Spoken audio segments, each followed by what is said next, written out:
جی بسم الله الرحمن الرحيم. باب ما جاء في صلاة الحاجة.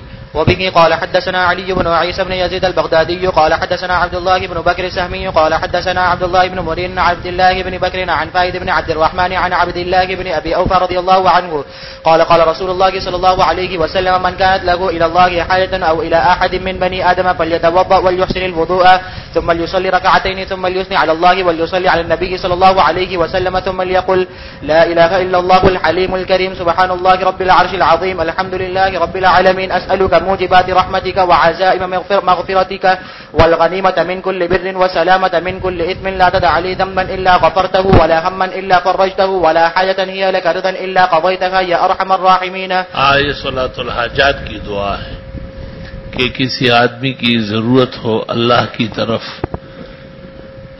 طرف تو ہم وقت محتاج ہیں. بعض ضروریات فوری ہوتی ہے، جیسے کوئی بیمار ہے، کوئی قید ہے، کوئی ظالم حملہ آور ہونے والا ہے، کوئی موذی مرض لاحق ہو گیا.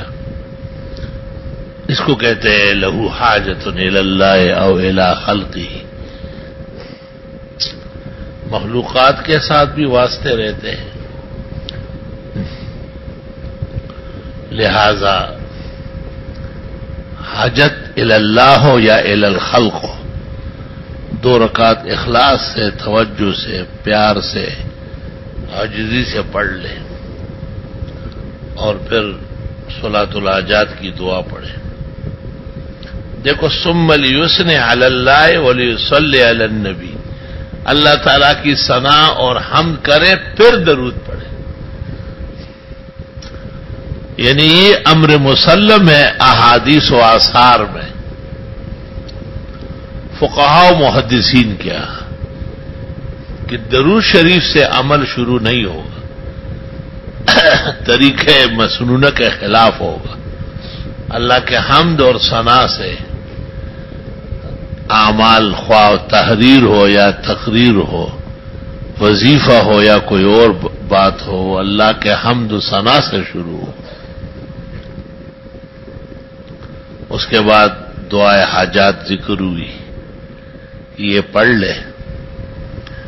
علماء کہتے ہیں مقرر بھی پڑھ سکتے ہیں.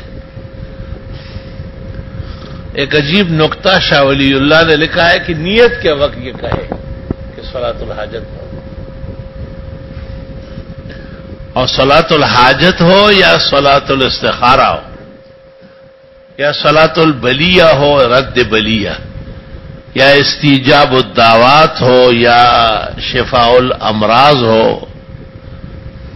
یا نیل المرام ہو، تمام امور کے لیے بوقت تحریم نیت ہونا چاہیے.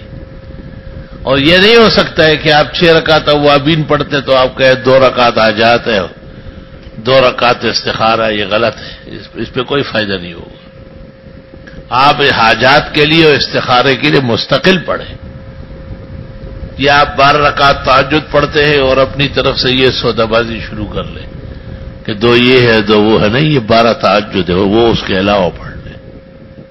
میں نے پورا آزمایا ہے الحمدللہ، ہر موقع پر دیکھا ہے. تحریمے سے بوقت نیت عمل کا ذکر ہونا چاہیے، اور جو معمولات پہلے سے ہیں وہ تقسیم نہیں ہو سکتی، وہ معمولات اپنی جگہ اٹل رہے گی. کئی دفعہ یہ خیال ہوا کہ بھئی وقت کم ہے، 4 رکعت پڑھ لیتے، 2 رکعت صلاۃ الحاجات کے، 2 رکعت استخار کے، لیکن وہ کام نہ بنا. پتہ چل گیا ہمیں کہ یہ کام غلط ہے، اور پھر 4 رکعت مستقل پڑھنی پڑی. ٹک پک آنن فانن کام شروع ہو.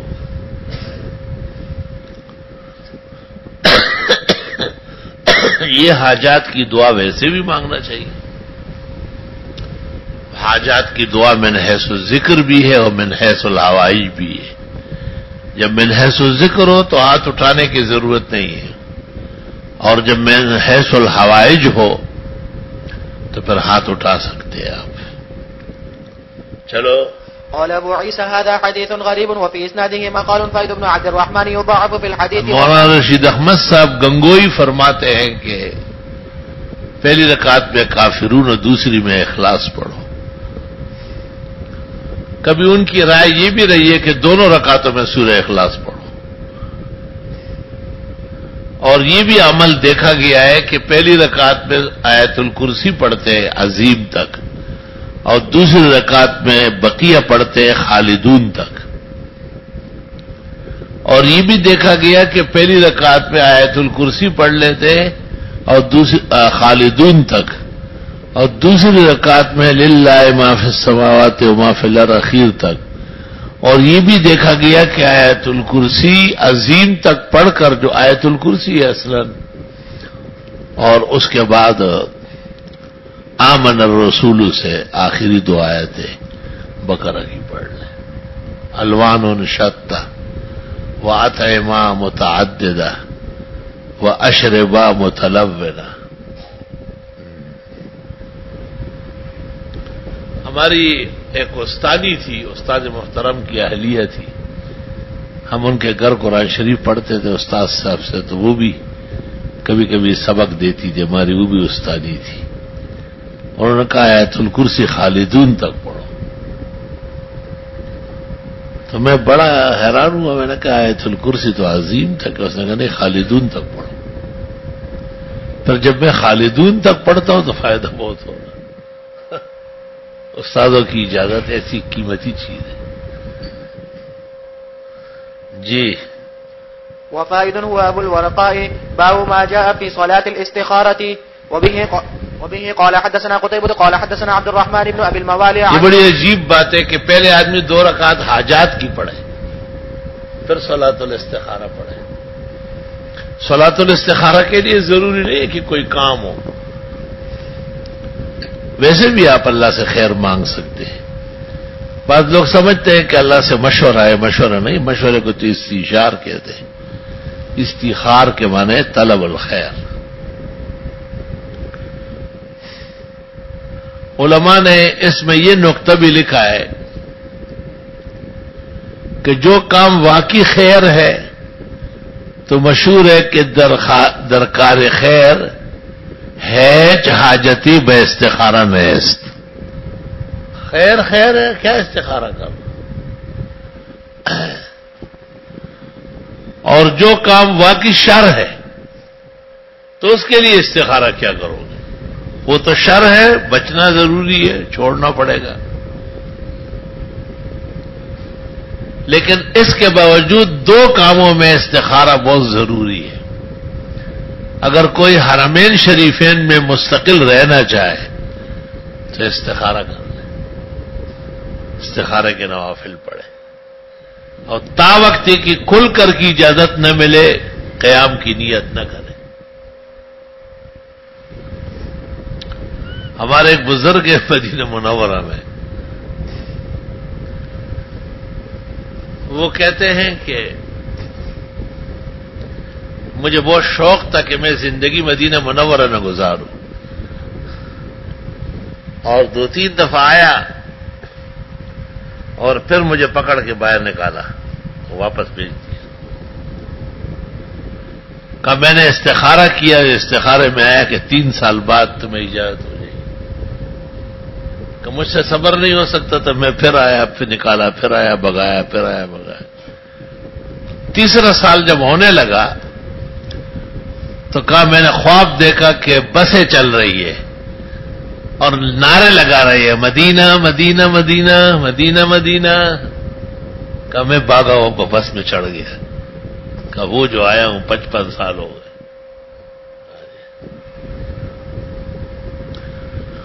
اور وہ حوالہ دیتے بذل المجہود کا کہ میں نے بذل المجہود میں دیکھا ہے کہ جو مدینہ منورہ میں حرمین میں رہنا چاہے وہ استخارہ کرے.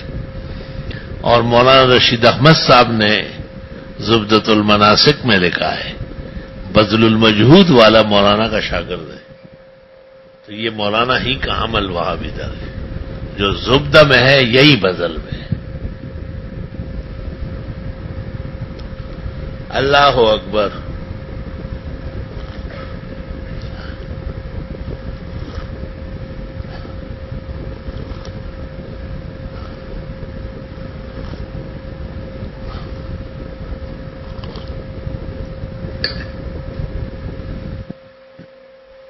پیاری پڑی رہے تو آرام سے رہے.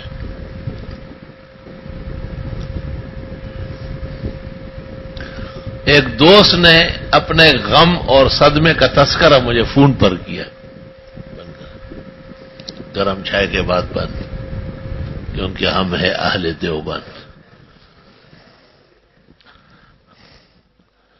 تو وہ بہت ہی محسن و مخلص ہے، کار خیر میں اور دین کے تعاون و مدد میں بہت فکر مند ہو گیا ان کا غم و صدمہ سن کر. تو میں نے 2 رکعت صلاۃ حاجت پڑھی اور پھر 2 رکعت استخارہ کیا، استخارہ کی نیت سے پڑھی اور ان کے اس کام میں فکر مند رہا. تو مجھے خواب آیا کہ آپ اپنے طریقے پر نقش بنا لیں، جو آپ کا طریقہ ہے، باقی کام سارا ہو جائے گا، نقش آپ بنا لیں. تو میں نے پوچھا کہاں سے بناؤ؟ تو باقاعدہ ایک سورت کی آیت پڑھی اور جب وہ آیت اس نے پڑھنا شروع کیا تو میں نے آگے پڑھی، پوری پڑھی. تو اس نے کہا ماشاءاللہ یہ سورت تو آپ یاد کر چکے ہیں. اور بڑی حیرت ہوئی مجھے کہ میں نے ایک عمل دیکھا تھا ایک ہستی کا، اور اس جیسے عمل کبھی نہ سنا ہے اور نہ دیکھا ہے. اور خواب میں مجھے کہا کہ وہ بھی یہی آیت استعمال کرتے تھے. اللہ اکبر. تو صلاۃ الحاجات اور صلاۃ الاستخارہ کا کتنے فوائد و برکات ہیں، کتنی خوشی ہوتی ہے آدمی کو.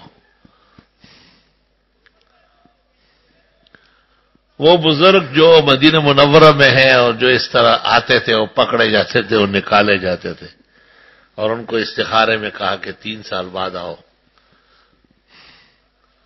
اس نے ایک اور عجیب واقعہ سنایا. اس نے کہا میں جب یہاں آیا میرا کوئی کام نہیں تھا تو ایک عرب نے مجھے کہا میری گائے چرایا کرو. وہ گائے گھر سے نکل آتی تھی مدینہ منورہ میں، اس وقت نہ گاڑیاں تھی نہ رش تھا، کچھ بھی نہیں تھا. جگہ جگہ باغات تھے اور گھاس پھوس اگتی تھی، وہ کھاتی تھی. میں ان کے ساتھ ساتھ چلتا تھا، وہ جہاں تک انہوں نے جانا ہوتا وہاں جا کے واپس آ جاتی تھی. تو رات کو وہ گائے اندر چلی جاتی تھی، ان کا گھر تھا، وہ شیخ کا محل تھا بہت بڑا، اور میری کوئی جگہ نہیں تھی، میں باہر بیٹھا رہتا تھا. اور جب نماز کا وقت ہوتا مسجد نبوی چاہ کے بس پھر بقیہ اوقات وہاں گزارتا تھا. کہا ایک دن میرا دل بہت بھرا ہے اور میں بہت زیادہ رویا، اور اس سے پہلے میں نے بہت 20-30 رکعت حاجات کی اور استخارے کی پڑھی تھی.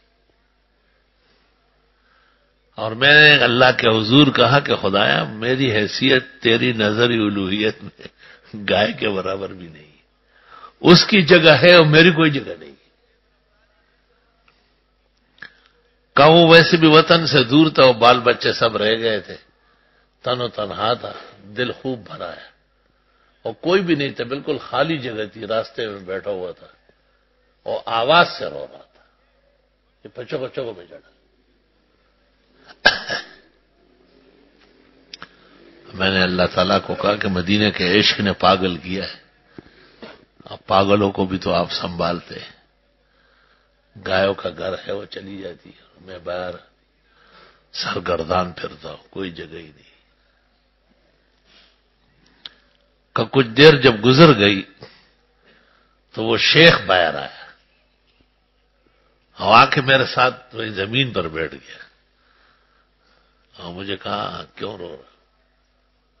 میں ویسے رو رہا ہوں، مدینہ منورہ رونے کی جگہ. ایسی باتیں نہیں کیا کرو، صحیح بات بتاؤ. تیرا سارا رونا میں نے سنا ہے اور میں آپ کے رونے کے ساتھ ساتھ جو ہے نا میں بھی رویا ہوں.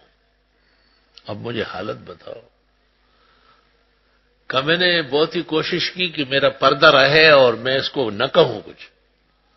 میں نے دل میں کہا میرا رونا اللہ کے لیے، آپ کو کیوں بتاؤں؟ لیکن شیخ نے ایک نہیں سنی اور میرے ساتھ گھنٹوں بیٹھا رہا. کہا جب میں سمجھ گیا کہ کوئی چارہ کار نہیں ہے، یہ تو مجھے مسجد نبوی بھی نہیں جانے دے رہا. کہتے پہلے بتاؤ کیوں اتنے زیادہ روئے آج؟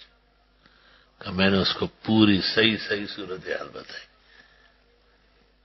کہ میں اس طرح آیا ہوں، 5-6 دفعہ یہاں سے بگایا گیا ہوں، میری یہ زندگی کی آرزو تھی کہ میں اور میری نسل و نسب مدینہ ہی کے رہے اور یہی مرے۔ اب گائے چراتا ہوں تو وہ اندر چلی جاتی ہے، ان کی جگہ ہے، اب میری کوئی جگہ نہیں، تو میں اللہ کے سامنے فریاد کر رہا تھا کہ خدایا میرے کوئی سر چھپانے کی جگہ ہی نہیں، میں تیرے نظر مہربانی میں اس گائے کے برابر بھی نہیں ہوں۔ کہا شیخ کا دل بہت بڑا ہے، اور بار بار جو ہے ناک صاف کر رہا تھا اور آنسو پہنچ رہا تھا۔ کہا اس کے بعد اس نے اپنے نوکروں کو بلایا اور ان کو کہا کہ یار جہاں گائے کھڑی ہوتی ہے یہاں پر 2-3 حال اور بھی ہیں، ان میں سے ایک حال کا بتایا کہ وہ خالی کرو، صاف کرو، چونا کرو، رنگ کرو، روغن کرو، اور چابیاں ان کو دے دو۔ مجھے کہا یہ گائے آج کے بعد آپ کی ہے اور یہ کمرہ آپ کا ہے، اس میں آپ رہے، ایک ٹائم کا کچھ دودھ ہمیں دے تو ٹھیک ہے، ہم پیسے بھی دے سکتے، اور باقی گائے تملیکن آپ کی ہو گئی، آج کے بعد اس 40 کی 40 گائے آپ کی۔ تم اپنی گائے چرا رہے ہو، میری گائے نہیں چرا رہے، دودھ ہمیں کسی وقت دے تو چارہ وارہ کا خرچہ بھی ہم دیں گے۔ اور کمرے میں باقاعدہ پلنگ لگوائے، صوفے لگوائے، کرسیاں لگوائی، اور مجھے کہا آؤ دیکھو آپ کو پسند ہے، صحیح ہے۔ کہ میں اتنا شرمندہ ہوں، ملامت تھا کہ میں نے کہا خدایا یہ تم نے کیوں یہ راز میرا کھلوا دیا؟ تم ہوتے تو بہت خوش ہوتے، کیا ہو گیا، گائے مل گئی۔ وہ کہتے میں اتنا ذلیل ہو گیا اپنے دل و شرمندگی میں کہ ایک قیمتی راز تھا میرا وہ فاش ہو گیا۔ کہا وہ دن ہوا، آج کا دن ہوا، پھر میں نے کوئی چیز نہیں مانگی، بس اس پر شکر کیے کہ خدایا مدینہ لے آئے، آپ کا بڑا احسان ہے۔ اللہ اکبر و کبیرہ۔ تو حاجات کے اور استخار کے فوائد و برکات بے انتہا ہے، بے انتہا ہے۔ مثلا طالب علموں کے سامنے سبق بھی ہے، سال بھی بخیر و عافیت پورا ہو، طلبہ کے سامنے مستقبل کی زندگی بھی علم کے مطابق گزرے۔ اگر آپ نے علم کے علاوہ اور کوئی شغل اپنایا تو کوئی مفتی یہ تو نہیں کہے گا کہ ناجائز ہے، لیکن یہ جو 8-10 سال آپ نے محنت کی ہے اس کے تو برخلاف ہے نا، اس کا شکر تو نہ ہوا۔ طلبہ مستقبل میں ان کا علم کارگر بھی ہو اور ان کا علم فائدہ مند ہو، جس سے ان کو ثابت قدمی بھی ملے، رضا الہی تو اصل دولت ہے، صحت بھی ہو، ان کے علم سے امت کو فوائد بھی نصیب ہو۔ کتنے مسئلے ہیں، آپ کی اور ہماری حاجات کتنی زیادہ ہے،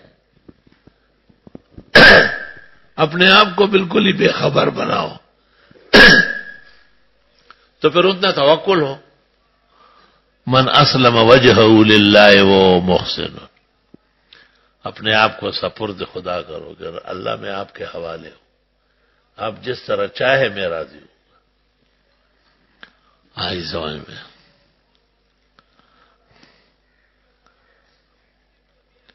تو یہ اس لیے بتا رہا ہوں کہ طلبہ کا نفل نہ پڑھنا یا کم پڑھنا یا توجہ نہ کرنا باعث حیرت ہے۔ پھر تمام حکومتیں جو بنتی ہے وہ اس شرط پر بنتی ہے کہ ان کو ختم کرنا ہے، مدارس ختم کرنے ہیں، بس طلباء نہ پڑھے، تو اس سے طالب آزاد ہو، آزاد فکر ہو۔ تو میں یہ تو نہیں مانتا ہوں کہ ان کا توکل بہت زیادہ ہے، یہ مانتا ہوں کہ ان کی غفلت بہت زیادہ ہے۔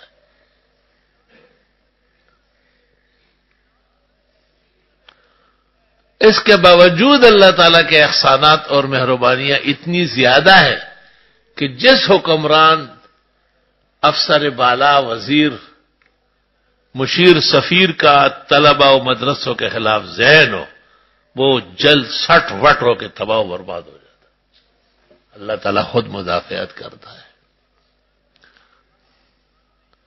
چې امین په خیانت چا متهم کو نو تزکیه ته دانا عالم السر الپوری وئی کہ امین پر خیانت چا متہم کو ایک بے قصور کو قصوروار بنایا جا رہا ہے تو تزکیت ہے دانا عالم السر. اللہ تعالیٰ آگے آتا ہے کہ میں دیکھتا ہوں کیوں بناتے ہیں اس طرح تہمتیں کیوں لگا رہے آپ. خدا کی قسم الپوری نے قرآن کا نچوڑ نکالا.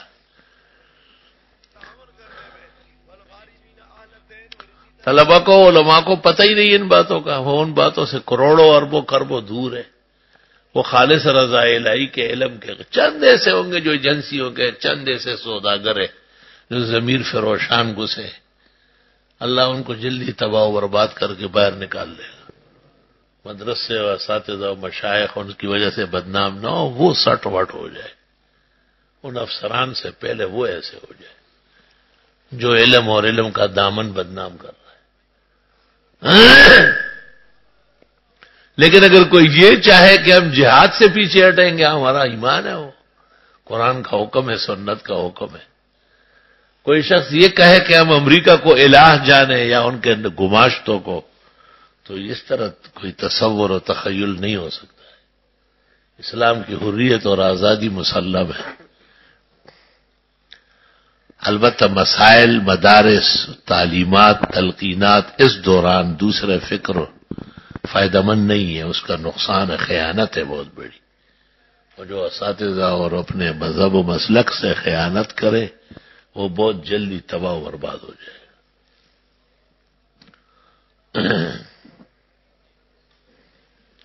رات کو ایک بزرگ نے ایک مرکزی ادارے کے ایڈیٹر کو کہا کہ آپ نے اداریے میں لکھا ہے کہ ہمیں جمہوری جہاد چاہیے, جہادی جہاد نہیں چاہیے. تو میں نے اس سے پوچھا کہ جمہوریت میں تو جہاد نہیں. جمہوریت کا تو مطلب یہ ہے کہ کوئی آپ کو تھپڑ مارے تو آپ وہ نیچے والا آگے کریں, کہ زیادہ مارنے کی جگہ تو یہ جمہوریت ہے. اگر جمہوریت میں جہاد نہیں ہوتا, جمہوریت میں تو مغرب کو تسلیم کرنا ہوتا ہے. جہاد تو قرآن میں ہے, سنت میں ہے, تعلیمات انبیاء کا مغز ہے اور روح ہے. آئی سمجھ میں. اور جہاد کسی کی وجہ سے نہیں ہے, نہ کسی پارٹی اور تنظیم کے باپ کی جاگیر ہے. انہوں نے تو جہاد کے نام پر دنیا کو لوٹا ہے اور دنیا کو دھوکہ و دغا دکھایا ہے. جہاد ہمارے ایمان کا تقاضا ہے. جہاں ہم ہوں گے اور جتنی ہم میں بساطت ہوگی, ان تمام مسائل کے لیے بھی طلبہ حاجات پڑھا کرے کہ اللہ ہمارا ہم سے غلطی نہ ہو جائے, ہم کسی کے اعلی کار نہ بنے, ہم بلا وجہ کے مقصد حیات سے پیچھے نہ ہٹیں.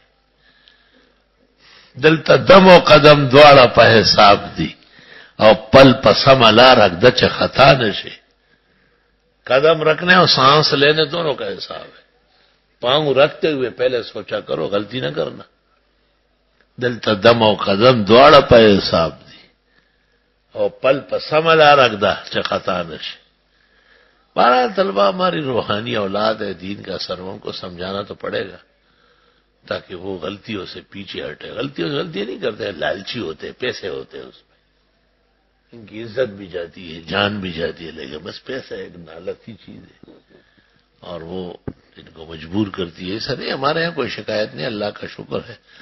اب مدرسوں میں صاف ستھرا مال ہے. اور وہ جو ایسے تھے پیٹ پٹا کے اللہ نے ان کو ہٹا دیا دینی اداروں سے. لیکن بہرحال جناب رسول اللہ صلی اللہ علیہ وسلم نے صحابہ کو کہا کہ ما منکم الا ومعه قرین من السوء وقرین من الخیر. تم میں سے ایک فرشتہ بھی ہے جو خیر سے قائد, ایک شیطان بھی ہے جو اس کو غلطیوں پر آمادہ کرتا ہے. اللہ تعالیٰ عاقبت اور ابتدا اور انتہا دونوں بخیر و عافیت فرمائے. چلو. عن محمد بن المنكدر عن جابر بن عبد الله رضي الله عنهما قال كان رسول الله صلى الله عليه وسلم يعلمنا الاستخارة في الأمور كلها كما يعلمنا السورة من القرآن. يقول باقاعدہ ایسا استخارہ سمجھاتے تھے جس طرح قرآن شریف کی سورت پڑھاتے تھے. اس سے یہ پتہ بھی چل گیا کہ رسول اکرم صلی اللہ علیہ وسلم پر صرف سورت نازل نہیں ہوئی, آپ نے سورت صحابہ کو پڑھا ہی ہے ترجمہ اور تفسیر و احکام کے ساتھ. محدثین نے زیادتی کی ہے ان تفصیلات کو حذف کر کے، یا بہت زیادہ بدہی تعلیم تھی، نظری نہ تھی، اس واسطے ان تک نہ پہنچی. لیکن احادیث سے پتہ چلتا ہے کہ ہمیں جس طرح آپ قرآن کی سورتیں پڑھاتے تھے اس طرح ہمیں آپ استخارہ بھی سمجھاتے تھے.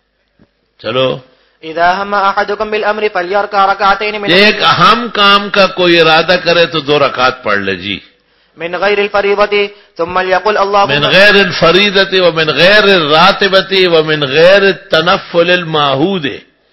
عام طور پر جو آپ نوافل پڑھتے اس سے ہٹ کر کے آپ پڑھیں گے، اس کو نہ محسوب کریں ورنہ مطلوبہ فائدہ حاصل نہیں ہوگا. جی. اللهم إني أستخيرك بعلمك وأستقدرك بقدرتك وأسألك من فضلك العظيم فإنك تقدر ولا أقدر وتعلم ولا أعلم وأنت علام الغيوب. اللهم إن كنت تعلم أن هذا الأمر خير لي في ديني ومعيشتي وعاقبة أمري أو قال في عاجل أمري وآجله فيسره لي ثم بارك لي فيه، وإن كنت تعلم أن هذا الأمر شر لي في ديني ومعيشتي وعاقبة أمري أو قال في عاجل أمري وآجله فاصرفه عني واصرفني عنه وقدر لي الخير حيث كان ثم ارضني به. قال ويسمي حاجته. وفي الباب عن عبد الله بن مسعود وابي ايوب رضي الله عنهما قال ابو عيسى حديث جابر رضي الله عنه حديث حسن صحيح غريب لا نعرفه الا من حديث عبد الرحمن بن ابي الموالي وهو کسی بھی مہم سے پہلے آپ کم از کم زندگی میں اس کام کے لیے کچھ نہ ہو، میرا اپنا خیال یہ ہے، اس سے آپ اختلاف کر سکتے ہیں، 100 مرتبہ صلاۃ حاجات پڑھ لیں، وہ مہینے میں ہو، سال میں ہو، 2 سال میں ہو، اور 100 مرتبہ آپ استخار کریں، استخارے کے نوافل پڑھے اور دعا کم از کم 100 مرتبہ. پھر آپ کسی پر ہاتھ ڈالیں، پھر آپ بے صبر نہیں سمجھے جائیں. اس دوران جو حاجت ہوگی اللہ اسے پورا کر دے گا اور آپ کو شکر کا موقع دے دے گا. پھر آپ اتنے دن یا اتنی رکعتیں شکریہ کے پڑھیں کہ جو طلب میں نے کیا آپ نے عنایت سے دیا اور تیرے قربان میرے ناز اٹھانے والے. لا الہ الا اللہ. ناجائز کام کے لیے استخارہ نہ کریں جب آپ جانتے ہیں کہ شرعاً ناجائز ہے. کریں گے تو ہو جائے گا یہ بھی بتاؤ، مگر منہ کالا ہو جائے گا. آئندہ کے لیے آسمانوں پر داخلہ بند ہو جائے. توبہ استغفر اللہ. عجیب ذات ہے اللہ جل جلالہ کی. ایک گناہ کا مطالبہ ایک آدمی کر رہا تھا اور وہ اس کو مہیا ہو گیا، لیکن خود مجھے بعد میں کہا کہ اب میرے دل میں ایمان نہیں اور میرا خاتمہ جو ہوگا وہ کفر پر ہوگا. تو میں نے بہت تسلی دی، میں نے کہا شیطان کا حملہ ہے، تو وہ اس نے کہا نہیں بس. تو اصل میں اللہ تعالیٰ مومن کا بھی ہے اور کافر کا بھی ہے، اہل خیر کا بھی اور اہل شر کا بھی خدا ہے.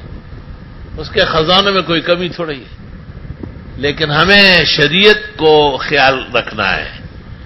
ہم جو ہر رکعت میں پڑھتے اہدنا الصراط المستقیم، یہ مطلب ہے اس کا کہ پل پسمل رکھ دچ خطا نش. حساب تو ہوگا اس کا، ما من عمل سیئۃ و حسنۃ الا یسأل المرء عنہ، نیکی کا ہو یا گناہ کا ہو ذرہ برابر کیوں نہ ہو، سوال ہوگا کیسے تم نے کیوں کیا تھا. توبہ توبہ توبہ. اللہ اکبر. مولانا نے مجھے کہا، مفتی نظام الدین مرحوم نے، کہ مجھے اس کے بجائے وہ ترمذی ثانی کے دعا کتاب الدعوات میں جو استخارہ ہے، اللہم خیر ہو واختر ہو، یا اللہ اسی میں خیر ڈالے اور یہی میرے لیے ٹھیک کر. مجھے کہا یہ استخارہ کیا، وہ بہت شارٹ ہے اور بہت جاندار ہے. انکانا وغیرہ جو تھے یہ مولانا کہتے تھے کہ یہ مشکل ہے بہت. اللہم خیر ہو لی واختر ہو لی، کہ اللہ اسی میں میرے لیے خیر ڈالے اور مجھے میرے لیے اس کو پسندیدہ بنا لے. صرف 2 لفظ ہیں ترمذی ثانی کتاب الدعوات میں. تو وہ بھی ایک استخارہ ہے. باغ میں مختلف پھل میوے لگے ہوتے ہیں, کوئی کچھ کھائے گا کوئی کچھ کھائے گا. حضرت مولانا مفتی نظام الدین مرحوم نے ایک دن مجھے کہا ہو یا ترمذی ثانی الفاظ ما تھا ڈیر جامع کاری اللہم خیر و اختار. مزید تفصیلات کے لیے حکیم الامت کی کتاب بوادر و نوادر ملاحظہ ہو.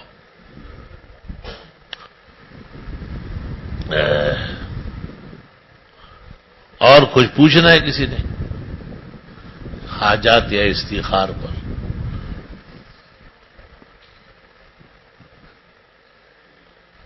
حل من سوال عند اصحاب الضلال. ہاں جس وقت بھی تسلی تب آؤ.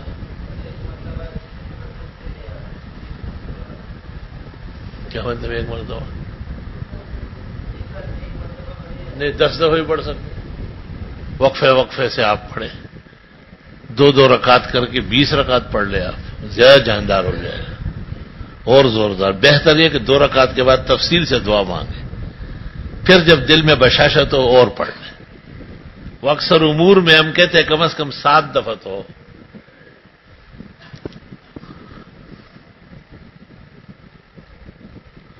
کم از کم 7 دفعہ ہو. پھر استخارے کی زبان جاننا بھی بڑا مسئلہ ہے.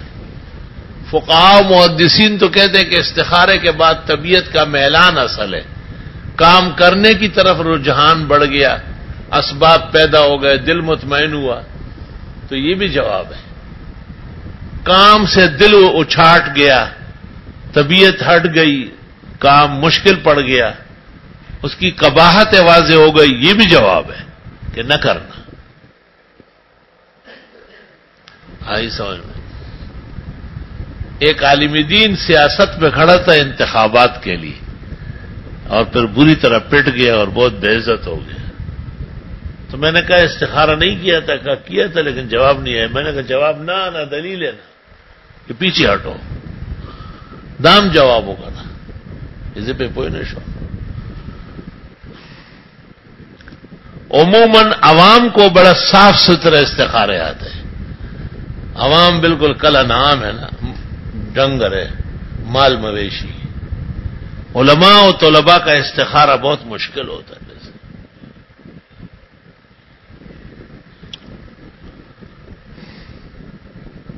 اور اس کا جواب سمجھنا بھی بہت مشکل ہوتا ہے. اور مستقل زبان ہے استخارے کی, علیحدہ بولی.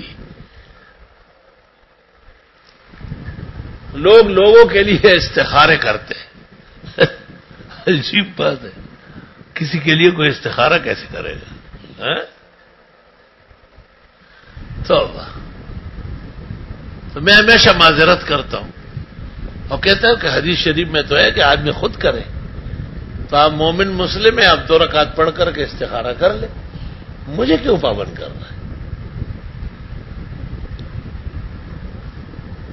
لیکن دنیا میں عجیب عجیب انسان ہوتے ہیں, بڑے لاڈلے بھی ہوتے ہیں, بڑے گراں قدر بھی ہوتے ہیں.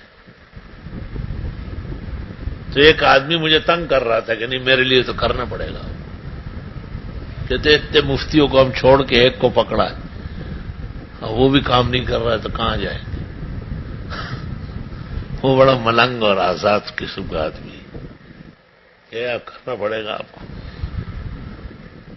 جب میں بہت تنگ آیا تو میں نے دعا میں کہا, میں کہ اللہ میرا تو مزاج نہیں ہے, مجھے تو احادیث مبارکہ و آثار میں نہیں مل رہا ہے کہ کوئی کسی کے لیے استخارہ کر سکتا ہے. لیکن یہ شخص بہت ہی مست ہے اور اس مسئلے کے لیے میں استخارہ کرتا ہوں, آپ میری مدد فرمائیں. جب بھی استخارہ کروں ایک عجیب و غریب بات سمجھ میں آئے, یا خدا پاک. انہوں نے ایک دن پوچھا کر لیا استخارہ ہمارے لیے؟ ہاں کر لیا. کیسے جواب؟ میں نے کہا صحیح نہیں ہے. کیا آیا؟ میں نے کہا یہ آیا. کہ یہ تو صحیح ہے, یہ زبردست جواب آیا ہے, آپ چھپا رہے ہیں اس کو. اور اسی وقت اٹھ کر کے اس نے اس پر 100% عمل کیا. کہا بس آپ کا استخارہ اس کو میدان صاف کرتا ہوں. دن میں اس نے اس پر عمل کیا جو بہت مشکل کام تھا اور رات تک اس کا کام ہو گیا. دیکھو نا یہ عوام کے ساتھ کیسے خاص اللہ کا برتاؤ ہے. میں جب استخارہ کرتا تو اس میں آتا کہ اس کے پاس ایک خطیر رقم ہے, پہلے وہ افسر روم میں داخل کرے. میں شرم آتی بھائی اور کوئی کام نہیں, بس لوگوں کو لوٹنا لوٹانا ہے. اور اس کا پاؤں پسا ہوا ہے, غریب پریشان ہے. میں نے پھر دعائیں استخارہ کی, دعائیں مانگی اور بہت ہی پھر وہی خواب کہ پہلے وہ کام کر لے پھر اس کا کام ہوگا. تو میں نے ان کو بتایا کہ مجھے اس میرا مطلب ہے کہ مجھ سے پیچھے ہٹے. اس نے کہا یہ تو زبردست ہے, یہ تو صاف فیصلہ ہے کہ ہم یہ کریں اور اللہ وہ کرے. اس نے اپنا چیک بک پھینکا, اس کی بیوی نے اپنا پھینکا کہ اس کو ڈبل کر کے آپ لے لیں اسے. میں نے کہا اس طرح نہیں, جتنا آیا ہے. شام کو ان کا فون آیا کہ کام ہو گیا. یا خدا, پہنچتا ہے کہ 8 دن سے ہو رہا ہے, آپ بتاتے نہیں. اللہ پر ایمان بھی بڑی دولت ہے. اور ہمیں شرم و حیا ہے کہ بھائی لوگوں سے اس طرح وصولی تو بہت نامناسب بات ہے. کہ اللہ کے ہاں جو مناسب ہے ہم کیا چیز ہے. الحمدللہ. اس لیے امام غزالی نے لکھا ہے کاش میرا ایمان جاہل کا ایمان ہوتا. جاہل کا ایمان بہت پختہ ہوتا ہے, وہ ہٹتا نہیں بالکل. تو عالم کا ایمان تو دلائل سے اوپر نیچے ہو جاتا ہے, جاہل کا تو پختہ ایمان ہے.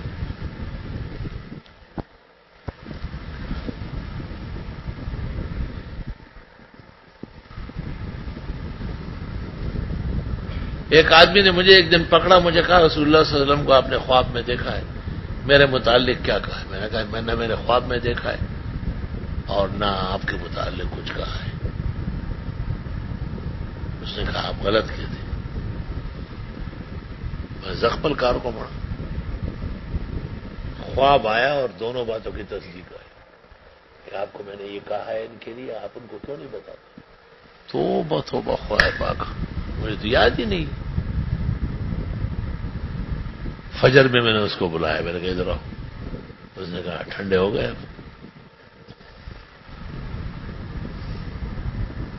تو معاملات صاف رکھا کرے, بالکل خیر ہے, اپنی کمی کوتاہی تو ہوتی ہے, اس کا اعتراف کرے کہ بھائی مجھ سے بھول ہو گئی. بعض نظام اتنے قیمتی اور بیش بہا ہوتے ہیں کہ شاید ہم اس کے ضبط کرنے کے بھی اہل نہیں.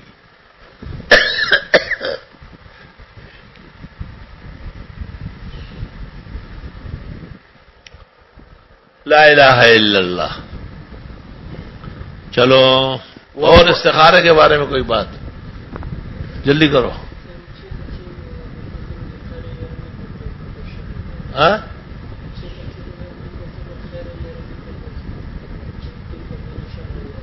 ہاں نہیں, یہ مجھے معلوم ہے. یہ تو لوگوں کی مختلف ترکیبیں ہیں. کہتے 6 پرچیوں پر 3 پر کیا لکھتے ہیں خیر نہیں ہے, 1 پر لکھتے شر نہیں ہے, 3 پر لکھتے ہیں. پھر 2 رکعت کے بعد پرچی اٹھاتے ہیں تو جو آیا. میرے پاس اس کا کوئی علمی ثبوت نہیں ہے. مجھے جن لوگوں سے دین پہنچا ہے ان میں سے کسی کا یہ عمل نہیں ہے. تو بعض لوگ پڑھتے ہیں پھر وہ کہتے ہیں سر اس طرح مڑ گیا تو یہاں ہے, سر ادھر مڑ گیا. ہمارا سر بھی ایک ہی طرف مڑا, وہ آگے پیچھے نہیں ہو رہا. یہ سب عوامی باتیں ہیں. جیسے وہ قرآن سے فال نکالتے ہیں اور حافظ دیوان حافظ سے نکالتے ہیں.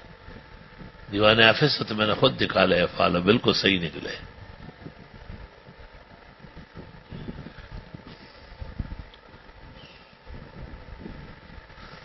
میرے پاس ایک شخص آتا تھا, بظاہر بڑی عقیدت رکھتا تھا, لیکن میں نے دیوان حافظ میں فال نکالا تو اس میں آیا کہ یہ باولا کتا ہے اور یہ اژدہا ہے اور یہ ڈسنے آ رہا ہے. تو میں نے اس سے کہا تو اس نے کہا یہ صحیح ہے. بس آج معاف کرے آئندہ نہیں ہو. خود ہی اعتراف کیے گی, ٹھیک بات. شاہی دربار میں کہتے اورنگزیب عالمگیر کے یہاں کہیں ہار گم ہو گیا تھا 100-200 تولے سونے کا. تو دیوان حافظ منگوایا گیا اور رات کا وقت تھا تو کنیز جو تھی نا باندھی, وہ مشعل پکڑی ہوئی تھی, ہاتھ میں مشعل تھا اور دیوان حافظ دیکھ رہا تھا کوئی. تو اس میں یہ شعر آیا کہ دزدے چدلا ورس کہ بکف چراغ داری. چور کتنا دلیر ہے, چراغ ہاتھ میں لیا, اس کو پکڑا, وہ نکال کے لے آئی. دزدے چدلا ورس کہ بکف چراغ دار. چور کتنا دلیر ہے, ہاتھ میں مشعل لے کے کھڑا ہے. تو انہوں نے کہا یہ آ رہا ہے, تو آپ نے اٹھایا؟ اس نے کہا میں نے اٹھایا. اللہ آئی سمجھ میں. اور وہ حافظ صاحب کے انتقال کے وقت بھی بعضوں نے کہا یہ مسلمان ہے, بعضوں نے کہا کافر ہے. ملیاں نے وقار دغا دے, دا کافر دوا کافر. پھر وہ مشہور اشعار نکلے تھے نا کہ میرے جنازے سے انکار نہ کرنے میں مسلمان ہوں, اگرچہ بہت گناہگار ہوں لیکن انشاءاللہ جنت جاؤں. وہ اشعار پڑے گئے تو سب نے جنازہ شروع کیا. اللہ اکبر. چلو. وهو شيخ مديني ثقة روى عنه سفيان حديثا وقد روى عن عبد الرحمن غير واحد من الأئمة. باب ما جاء في صلاة التسبيح. صلاة التسبیح وہ مشہور نماز ہے, 4 رکعت, اور ہر رکعت میں 75 مرتبہ سبحان اللہ پڑھا جاتا ہے. اور یہ بھی صوفیاء اور بزرگان دین کے ہاں بہت مشہور ہے. عبداللہ ابن المبارک رحمۃ اللہ علیہ اس کے بڑے دلدادہ تھے, لوگوں کو کہا کرتے تھے کہ پڑھا کرو.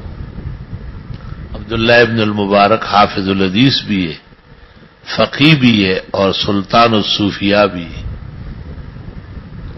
امام اعظم کے درس میں حضرت کا 48واں نمبر تھا, بہت پیچھے تھے. امام ابو یوسف نے ان کے ساتھ اپنے زمانے میں کچھ سختی کی, کچھ اپنے درس اور بیان میں شاید امام اعظم کے بارے میں بعض رائے صحیح ظاہر نہیں کی, تو امام ابو یوسف نے تنبیہ کی. ورنہ تو ان کے اشعار مشہور ہے, لقد زان البلاد ومن علیها امام المسلمین ابو حنیفہ فما فی المشرقین له نذیر ولا فی المغربین ولا بکوفہ. اس میں تو کیا کیا باتیں اس نے کہی. نور الہدیٰ کے شروع میں وہ اشعار لگے. ابن المبارک رحمۃ اللہ علیہ بہت اچھے شاعر ہیں, بہت قیمتی اشعار ہے ان کے. وہ جو حرم کے بادشاہ نے ان کو کہا تھا کہ بس چھوڑو, یہی آؤ رہو, عبادت کرو, اور ان کو خط لکھا یا عابد الحرمین لو ابصرتنا لعلمت انک فی العبادت تلعب.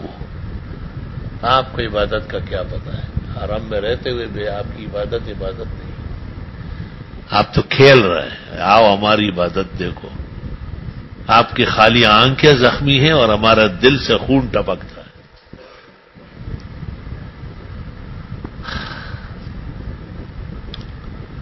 تو عبداللہ ابن المبارک رحمۃ اللہ علیہ اور ان کے سلسلے کے لوگوں میں صلاۃ التسبیح عام ہے.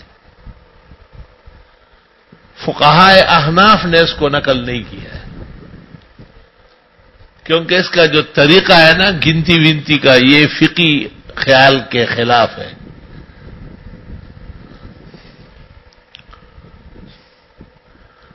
مولانا عبدالحی صاحب نے کہا ہے الاثار المرفوعہ میں کہ محدثین کلہم اس کے سند کے منکر ہیں, کہ یہ سند نہیں ہے اس کی. وما لا سند له فلا قیمت له. اور بعض علماء کہتے ہیں کہ تلقی سند ہے, وہو اقوى اسنادا. تو حاصل کلام یہ ہے کہ بس زندگی میں ایک آدھ دفعہ پڑھے یا کبھی کسی موقع پر پڑھے، معمول نہ بنائے، جیسے بعض صوفیہ معمول بناتے ہیں، اس قسم کی کوئی نماز نہیں ہے جو معمول ہو۔ حضرت الاستاذ مولانا محمد یوسف صاحب نے بھی لکھا ہے کہ فقہاء اور محدثین کا عمل نہیں۔ چلو وبه قال حدثنا أبو كريب محمد بن العلاء قال حدثنا زيد بن حباب العقلي قال حدثنا موسى بن عبيدة قال حدثني سعيد بن أبي سعيد مولى أبي بكر بن محمد بن عمرو بن حزم عن أبي رافع رضي الله عنه قال قال رسول الله صلى الله عليه وسلم للعباس يا عمي ألا أصلك ألا أحبوك ألا أنفعك قال بلى يا رسول الله قال يا عمي صل 4 ركعات تقرأ في كل ركعة بفاتحة الكتاب وسورة۔ حضرت شیخ الحدیث نے بھی اپنے فضائل میں نقل کیا ہے نا، یہ تبلیغ نصاب کے ایک حصے میں نا، فضائل ذکر میں۔ چلو فإذا انقضت القراءة فقل الله أكبر والحمد لله۔ جب ان سے طالب علموں نے کہا کہ آپ محدث ہیں، آپ کو زیب نہیں دیتا ہے کہ آپ فضائل اعمال میں صلاۃ تسبیح لکھ رہے ہیں، تو شیخ نے کہا کہ میں نے فضائل نماز میں نہیں نقل کیا، فضائل ذکر میں نقل کیا۔ ذکر تو جنابت میں بھی ہوتا ہے، حیض میں بھی ہوتا ہے۔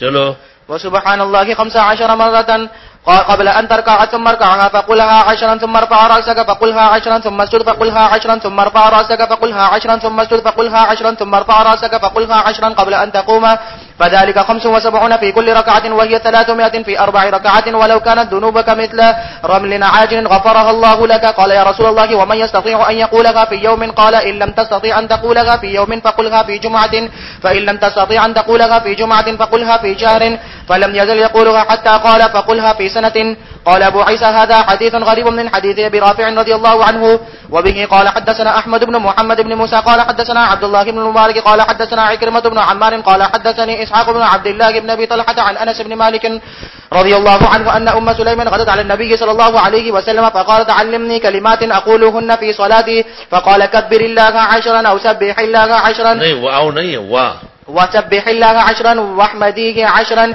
ثم سلي ما شئت يقول نعم نعم. وفي الباب عن ابن عباس وعبد الله بن عمرو والفضل بن عباس وابي رافع رضي الله عنهم قال ابو عيسى حديث انس رضي الله عنه حديث حسن غريب وقد روي عن النبي صلى الله عليه وسلم غير حديث في صلاة التصبيح ولا يصح منه كبير شيء.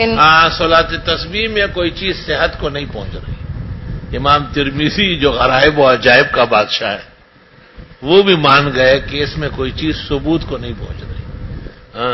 وقد روى ابن المبارك رحمه الله وغير واحد من اهل العلم صلاة التسبيح وذكروا الفضل فيه وبه قال زیادہ سے زیادہ استناد ابن المبارک ہے. جی وبه قال حدثنا أحمد بن عبد الضبي قال حدثنا أبو وهب قال سألت عبد الله بن المبارك رحمه الله عن الصلاة التي يسبح فيها فقال يكبر ثم يقول سبحانك اللهم وبحمدك وتبارك اسمك وتعالى جدك ولا إله غيرك ثم يقول 15 مرة سبحان الله والحمد لله ولا إله إلا الله والله أكبر ثم يتعوذ ويقرأ بسم الله الرحمن الرحيم وفاتحة الكتاب وسورة ثم يقول 10 مرات سبحان الله والحمد لله ولا إله إلا الله والله أكبر ثم يركع فيقولها 10 ثم يرفع رأسه فيقولها 10 ثم يسجد فيقولها 10 ثم يرفع رأسه ويقولها 10 ثم يسجد الثانية فيقولها 10 يصلي 4 ركعات على هذا فذلك 75 تسبيحة في كل ركعة يبدأ في كل ركعة ب15 تسبيحة ثم يقرأ ثم يسبح 10 فإن صلى ليلا فأحب إلي أن يسلم في كل ركعتين وإن صلى نهارا فإن شاء سلم وإن شاء لم يسلم. قال أبو وهب وأخبرني عبد العزيز وهو ابن أبي رزمة عن عبد الله أنه قال يبدأ في الركوع بسبحان ربي العظيم وفي السجود بسبحان ربي الأعلى 3 ثم يسبح التسبيحات. درست بات یہ ہے کہ رات کو پڑھے یا دن کو 4 اکٹھی پڑھے، چونکہ شوافع و نابلہ کے یہاں نوافل نہیں ہے نا، 2 رکعت 2 رکعت ہے، 4 نہیں ہے، تو اس لیے انہوں نے کہا سلام پھیر دیں. ابراہیم نخی وغیرہ سے منقول ہے کہ اس میں سلام نہیں ہے. جی قال أحمد بن عبدة قال حدثنا وهب بن سمعة قال أخبرني عبد العزيز وهو ابن أبي رزمة قال قلت لعبد الله بن المبارك إن سهى فيها أيسبح في سجدة السهو 10 قال لا إنما هي 300 تسبيحة. باب ما جاء في صفة الصلاة على النبي صلى الله عليه وسلم. رسول اکرم صلی اللہ علیہ وسلم پر درود بھیجنا بھی بڑی عبادات میں سے ہے، اور وہ افضل درود ہے جو آپ نے خود نماز میں تعلیم فرمایا. شیخ عبدالحق کی رائے نہایت کمزور ہے کہ یہ صرف نماز کے لیے، نماز و غیر نماز سب کے لیے. جی وبه قال باقی حدثنا صلات پیغمبر پر درود میں سخاوی نے تفصیل کی ہے، القول البدی فی الصلاۃ علی الحبیب الشفیع، اور ابن قیم نے لکھا ہے جلاء الافہام فی الصلاۃ والسلام علی خیر الانام، اور بھی لوگوں نے اس پہ کی، محقق الاثر شیخ و مرشد سرفراز خان نے بھی درود شریف پڑھنے کا شرعی طریقہ، عاجز و فقیر نے بھی احسن التسنیم فیما احدث من الصلاۃ والتسلیم، یعنی بدعتیوں کے درود و سلام کی شرعی حیثیت، یہ نام ہے کتاب کا، بدعتیوں کے درود و سلام کی شرعی حیثیت۔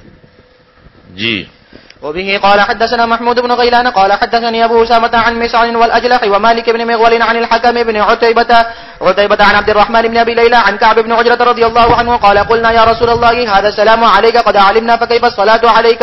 قال قولوا اللهم صل على محمد وعلى آل محمد كما صليت على إبراهيم إنك حميد مجيد وبارك على محمد وعلى آل محمد كما باركت على إبراهيم إنك حميد مجيد. قال محمود قال أبو أسامة وزادني زائدة عن الأعمش عن الحكم عن عبد الرحمن بن أبي ليلى قال ونحن نقول وعلينا معهم. وفي الباب عن علي وأبي حميد وأبي مسعود وطلحة وأبي سعيد وبريدة وزيد بن خارية ويقول ابن جارية وأبي هريرة رضي الله عنهم. قال أبو عيسى حديث كعب بن عجرة رضي الله عنه حديث حسن صحيح. وعبد الرحمن بن أبي ليلى كنيته أبو عيسى وأبو ليلى اسمه يسار. باب ما جاء في فضل الصلاة على النبي صلى الله عليه وسلم. وبه قال حدثنا محمد بن بشار قال حدثنا محمد بن خالد بن عثمة قال حدثنا موسى بن يعقوب الزمعي قال حدثني عبد الله بن كيسان أن عبد الله بن شداد أخبره عن عبد الله بن مسعود رضي الله عنه أن رسول الله صلى الله عليه وسلم قال أولى الناس بيوم القيامة أكثرهم علي صلاة. قال أبو عيسى هذا حديث حسن غريب. وروي عن النبي صلى الله عليه وسلم أنه قال من صلى علي صلاة صلى الله عليه 10 وكتب له 10 حسنات. وبه قال حدثنا علي بن حجر قال حدثنا إسماعيل بن جعفر عن العلاء بن عبد الرحمن عن أبيه عن أبي هريرة رضي الله عنه قال قال رسول الله صلى الله عليه وسلم من صلى علي صلاة صلى الله عليه 10. وفي الباب عن عبد الرحمن بن عوف وعامر بن ربيعة وعمار وأبي طلحة وأنس وأبي بن كعب رضي الله عنهم. قال أبو عيسى حديث أبي هريرة رضي الله عنه حديث حسن صحيح. وروي عن سفيان الثوري وغير واحد من أهل العلم قالوا صلاة الرب الرحمة وصلاة الملائكة الاستغفار. وبه قال حدثنا أبو داود سليمان بن مسلم البلخي المصافحفي قال حدثنا النضر بن شميل عن أبي قرة الأسدي عن سعيد بن المسيب عن عمر بن الخطاب رضي الله عنه قال إن الدعاء موقوف بين السماء والأرض لا يسعد منه شيء حتى تصلي على نبيك صلى الله عليه وسلم. درود شریف پڑھنے سے دعاؤں کی قبولیت آسان ہوتی، بہتر یہ کہ حمد و ثنا کے بعد درود پڑھے، پھر حاجات مانگے، اخیر میں پھر درود پڑھے. جی قال أبو عيسى والعلاء بن عبد الرحمن هو ابن يعقوب هو مولى الحرقة والعلاء هو من التابعين سمع من أنس بن مالك رضي الله عنه وغيره. وعبد الرحمن بن يعقوب والد العلاء هو من التابعين سمع من أبي هريرة وأبي سعيد الخدري رضي الله عنهما. ويعقوب هو من كبار التابعين قد أدرك عمر بن الخطاب رضي الله عنه ورضى عنه. يعقوب جو بڑا تابعی ہے. جی وبه قال حدثنا عباس بن عبد العظيم العنبري قال حدثنا عبد الرحمن بن مهدي عن مالك بن أنس عن العلاء بن عبد الرحمن بن يعقوب عن أبيه عن جده قال قال عمر بن الخطاب رضي الله عنه لا يبيع في سوقنا إلا من تفقه في الدين. هذا حديث حسن غريب. مولانا بدر عالم صاحب نے جب ترجمان سنہ لکھ رہے تھے تو حضرت فرماتے تھے کہ مجھے اس روایت کی تلاش تھی بہت کہ لا یبیعن فی سوقنا من لم یتفقہ فی الدین. حضرت عمر نے اپنے زمانے میں اعلان کیا تھا کہ جن کو فقہ نہیں آتی ہے وہ ہمارے مدینے کے بازار میں سامان بیچنے نہ آیا کرے، یہاں وہ لوگ بیٹھے جو فقہا ہو. تو مولانا بدر عالم جب ترجمان سنہ لکھ رہے تھے کہتے میں نے بہت ڈھونڈا، ترمذی لٹ پلٹ کی، لیکن یہ چونکہ غریب المحال ہے، بالکل غریب المحال ہے. مقام تو نہیں، یا تو فقہ میں دیکھا ہوگا یا بیو میں دیکھا ہوگا یا آداب مسجد میں دیکھا ہوگا یا کہیں دیکھا ہوگا، آداب المعاشرہ میں دیکھا، وہاں نہیں ہے. یہ تو کسی اور جگہ آ رہا، نوافل کے ضمن میں آ گیا. اللہ یہ بہت مشکل کام ہے. سنا ہے مولانا انور شاہ صاحب نے اس طرح محدثین میں پوچھا تھا کہ دنیا کے عجائب و غرائب مجھ سے معلوم کر لو اور انہیں ماخذ پوچھو. تو شاہ صاحب کا حافظہ بہت مضبوط تھا، بہت طویل و عریض، بہت تباہر تھا بہت. ہمارے ساتھ ایک طالب علم تھا آدم افریقی، اس کو بھی عجائب و غرائب یاد تھے، عجائب و غرائب یاد، اتنے عجائب یاد تھے کہ لڑکے سے پوچھتے تمہیں اس سال استاد نے یہ کہا ہے، تمہیں فلاں استاد نے کیا کہا ہے، تو جو استاد جی محترم بات چیت کرتے رہتے ہیں نا تو ان کو وہ عجائب یاد ہوتے تھے، عجائب، اللہ اکبر، اور تمہیں وہ ضروری چیزیں بھی یاد نہیں۔ ہاں یہ یاد ہے کہ اس طرف کانٹین ہے اور ادھر بیت الخلا ہے، یہ دو راستے بہت سبیلین بہت یاد ہیں۔ دعائے خیر و عافیت، دعاؤں کا دروغ سورات ترمذی در صلاۃ التسبیح در ټولو مسائلو د استخارے د حاجات، اللہ تعالیٰ ضروریات پوری فرمائے، ہم عاجزوں کو اور ہمارے طلباء کو باعمل بنائے، کردار و گفتار میں صدق و امانت پیدا کرے، درسیات بخیر و عافیت اختتام کو پہنچائے، دیگر اساتذہ کی صحت و عمر میں، ان کے بال بچوں گھرانوں میں اللہ برکت شامل حال فرمائے۔ عاجز اور فقیر کو جو بعض گرانیاں بعض تکالیف درپیش ہے، اپنے خاص فضل احسان مہربانی کرم بالائے کرم سے اور احادیث کے جلووں سے اور کتاب الدعوات اور تنفل و تندب اور جتنے بھی یہ ذکر و اذکار ہے اور دعوات مبارکہ ہے اور اعمال حسنہ و مسنونہ ہے، اس کے جلووں میں اور تقدس میں اور الطاف میں اللہ تعالیٰ ہمیں بھی صحت، شفا، تندرستی اور سلامتی، عاقبت محمودہ نصیب فرمائے۔ ہمارے ایک بڑے محسن دوست تھے عبد الحسیب رانا، اونچے درجے کا سینئر تھانہ دار ہے، مدارس کا گن گرج آبادکاری اس کے مرہون منت ہے، کہیں سے ڈینگی مچھر نے کاٹا ہے اور کچھ تکلیف ہے، دعا فرمائے اللہ پاک جلدی انہیں صحت دے، شفا دے، تندرستی دے۔ اللہم اشف عبدک وابن عبدک وابن امتک لا شفاء له عنک الا شفاء لا یغادر سقما۔ اللہم قد قلت وقولک الحق وننزل من القرآن ما هو شفاء ورحمة للمؤمنين۔ اللہم قد قلت وقولک الحق ولو ما سکن في الليل والنهار وهو السميع العليم۔ فاللہ خیر حافظ وارحم الراحمین، ما شاء اللہ لا قوة الا باللہ۔